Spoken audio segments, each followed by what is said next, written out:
Hi, my name is Surya McCullough, and today I will be giving a presentation on our paper called Another Brick in the Wall, an Exploratory Analysis of Digital Forensics Programs in the United States. So first, here's a little bit of information about the authors. As I mentioned, my name is Surya McCullough. I'm a graduate student at the University of New Haven, and my major is cybersecurity and networks. I have a bachelor's degree from the university in biology and forensic science. Stella Abudu, she's also a graduate student in cybersecurity and networks, and she holds a bachelor's degree in clinical psychology. Ir Anwubiari, she recently completed her graduate degree in cybersecurity and networks and holds a degree from the university in computer science. And lastly, we have Dr. McGeely. He's the founding director of the Connecticut Institute of Technology at the University of New Haven, and he leads our research team on campus. So on today's agenda, we're going to go through the introduction and introduce the purpose of this paper, the methodology, the discussion, the conclusion, and the future work. So in this slide, we're going to talk about the purpose of this paper, and this quote wraps it up perfectly. It reads, "The diversity and abundance of emerging programs in the US related to cybersecurity and digital forensics makes it imperative to conduct a meta-analysis of the state of curricula to gain deeper insight into their similarities and differences."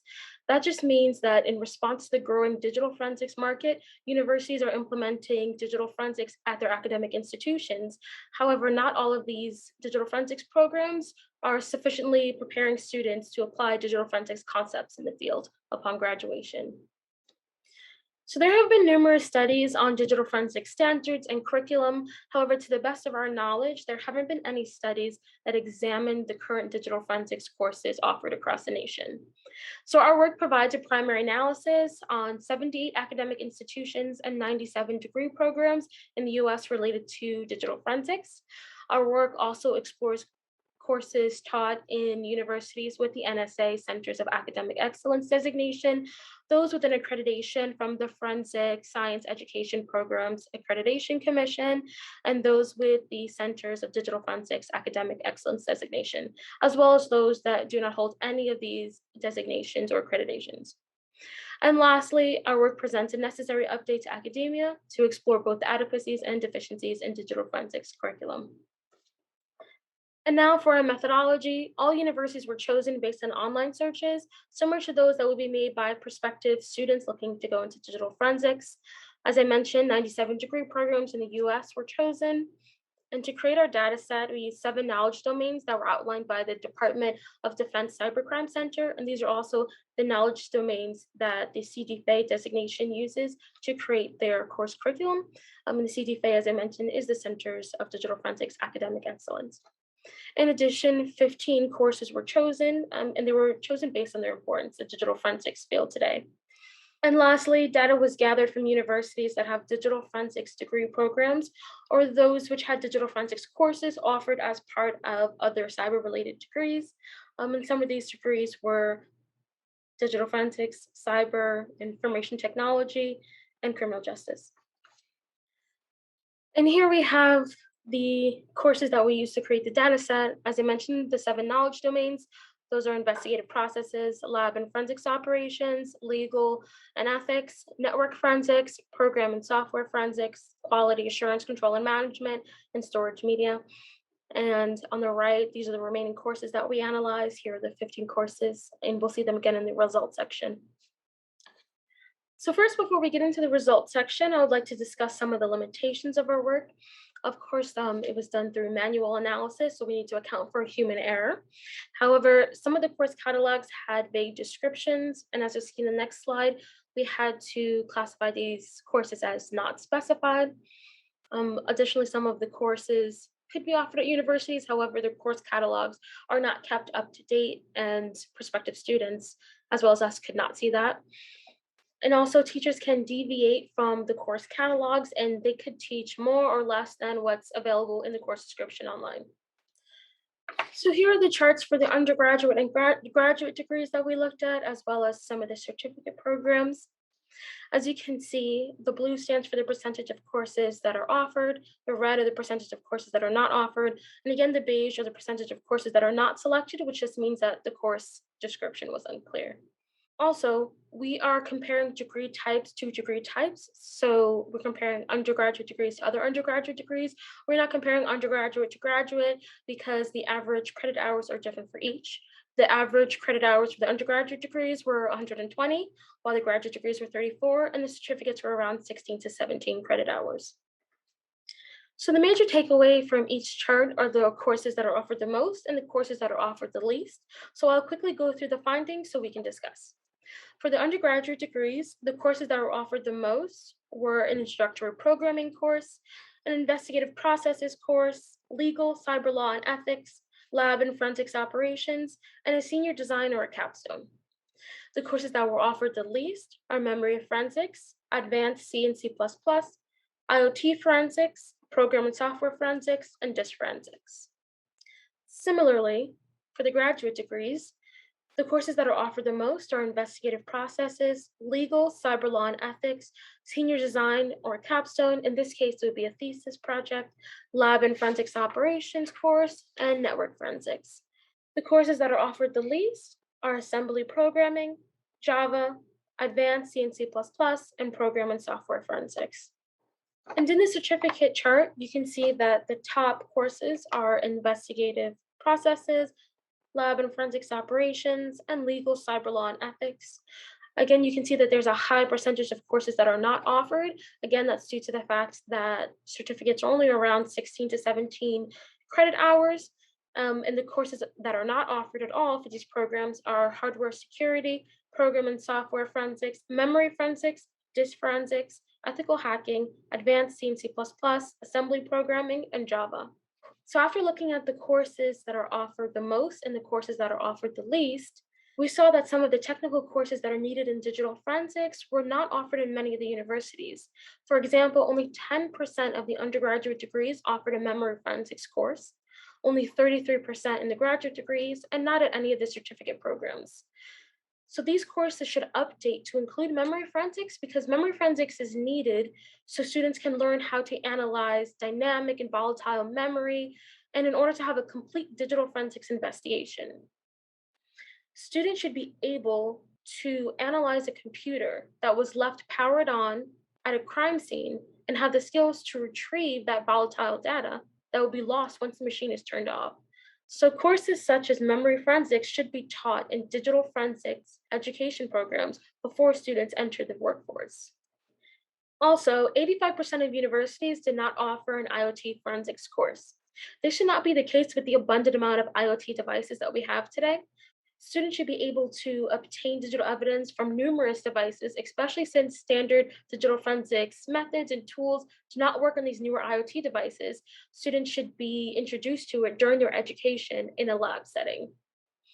And lastly, a course like program and software forensics was not offered in 83% of the degree programs. And a course like this can expose students to another branch of digital forensics involving software patents and copyrights and malware analysis. So before we move on to the next slide, after looking at those results, we grouped 18 of the 22 courses for the undergraduate degrees into three respective categories, those categories being security courses, forensics courses, and programming courses. We looked at the percentages that they were offered, and we found that security courses were offered the most at 58%, followed by forensics courses at 38%, and 2% behind that are the programming courses at 36%. This shows that the universities are on the right path because security and forensics courses should be offered more than programming courses, especially since this field is always updating and students need these courses for their curriculum. And we feel that they should be weighted a little bit more than the programming courses.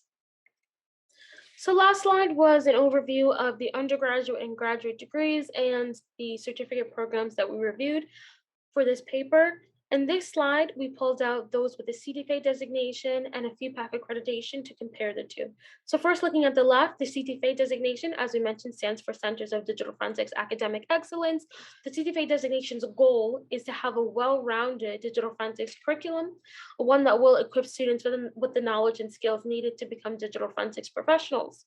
So we found that the top courses offered for the CDFA designation are network forensics, lab and forensics operations, investigative processes, legal, cyber law and ethics, introductory programming, storage media, mobile forensics, malware and software analysis, and a senior design or a capstone. And this is in line with the 7 knowledge domains that we mentioned earlier. And the courses that are offered the least are memory forensics and advanced C++, both at 0% across the board for the CDFA designated universities. And then you have C and C++ programming, Java, assembly programming, and IoT forensics, all at a low offering percentage of around 12%. Next, we can take a look at the chart on the right for the FEPAC accreditation. So the goal of this accreditation is to enhance the quality of forensic science education. So this accreditation is for forensic science degrees. However, they do accredit computer science degrees with a forensic science concentration. And currently, there are only 3 universities that hold the FEPAC accreditation for digital forensics or digital evidence.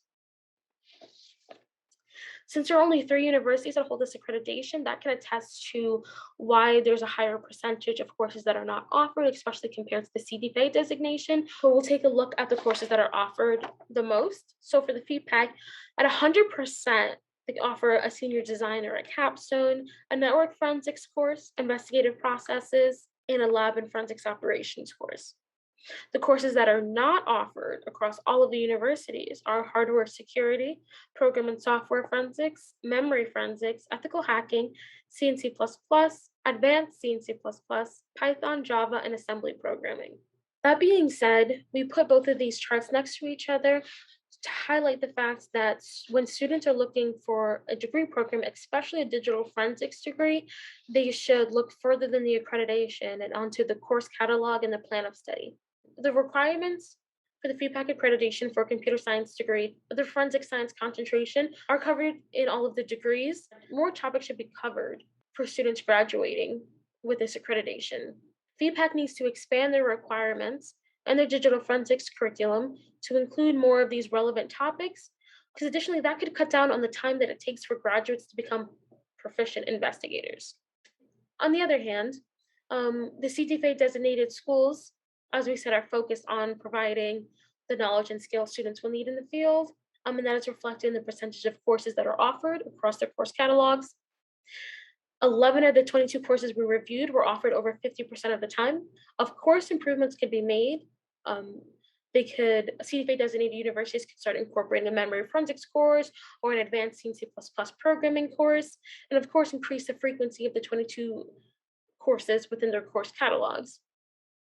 However, compared to the FEPAC accreditation, CDFA designated schools are more likely to provide the necessary skills needed to pursue a career in digital forensics. So for our last chart, we compared the private versus the public academic institutions for the undergraduate degrees. We tried to see if it's the private or the public institutions had a higher percentage of offered courses. However, they seem to follow the same overall trend, and we didn't find a significant variation between the two. So here are a few points that we're going to discuss quickly. So as we mentioned, digital forensics courses vary from university to university, which shows that there's a lack of standardization in digital forensics education. Standardization could solve some of the problems that the digital forensics industry is facing today. This lack of curriculum standards increases the difficulty in creating digital forensics programs, and it indirectly affects other challenges, such as finding qualified faculty, setting up lab exercises, and deciding which equipment and tools to include. So the next point is the integration of modernized security and forensics courses. As we said, students should be updated during their education on important digital forensics topics. And we did note that for the undergraduate degrees, the courses that were not offered the most, or 80% or in 80% of the course catalogs, were memory forensics, IoT forensics, and program and software forensics. Also for graduate courses, the courses that were not offered 80% or more were program and software forensics, assembly programming, hardware security, IoT forensics, advanced C and C++, and Java. And lastly, we noticed that there was no uniformity in which colleges within a university offer digital forensics and related degrees. So that means that we found that digital forensics courses were being offered in the College of Engineering at some universities, while others it was offered in the College of Business or the College of Arts and Sciences. Digital forensics spans multiple industries. However, having the same degree title offered at different colleges and departments across universities can attest to the disorganized state of digital forensics education today. And to conclude, we found that investigative processes, lab and forensics operations, and legal cyber law and ethics courses appeared in most of the course catalogs. The courses that were offered the most were pretty uniform across the board, and the courses that were offered the least varied a little bit more. So most of the universities did not offer a memory forensics or an IoT forensics course. And of course, you have the courses that were near the median, such as hardware security, that should be offered a little bit more frequently within the course catalogs. We looked at the public and private institutions for the undergraduate degree, and we really did not find a significant variation between the two academic institutions. Overall, we felt that universities need to take a deeper technical approach to digital forensics education. A lot of the process, a lot of the courses were introductory in nature. So these programs should include um, more in-depth analysis on important topics. And that leads into our last bullet point, which is the future work should explore conducting surveys and interviews to explore the similarities and differences between what is actually taught and what's available in the course catalogs. As we mentioned earlier, teachers can deviate from the course catalogs, and that should be explored further so we can get accurate data on these digital forensics programs. Thank you. I hope you enjoyed this short presentation. We would like to acknowledge Courtney Hassenfeld, Sahara Fathabab, Muna Abdurazik, and Tiffany Edwards. Thank you for your insightful feedback and your revisions and your overall support. And the last slide is our contact information. If you would like to ask any questions on something that wasn't included in this presentation or in the upcoming Q&A session, please feel free to contact us. As I said, my name is Surya McCullough, and that's my email. And of course, that's the email of my advisor, Dr. Bagili. Thank you, and thank you for listening.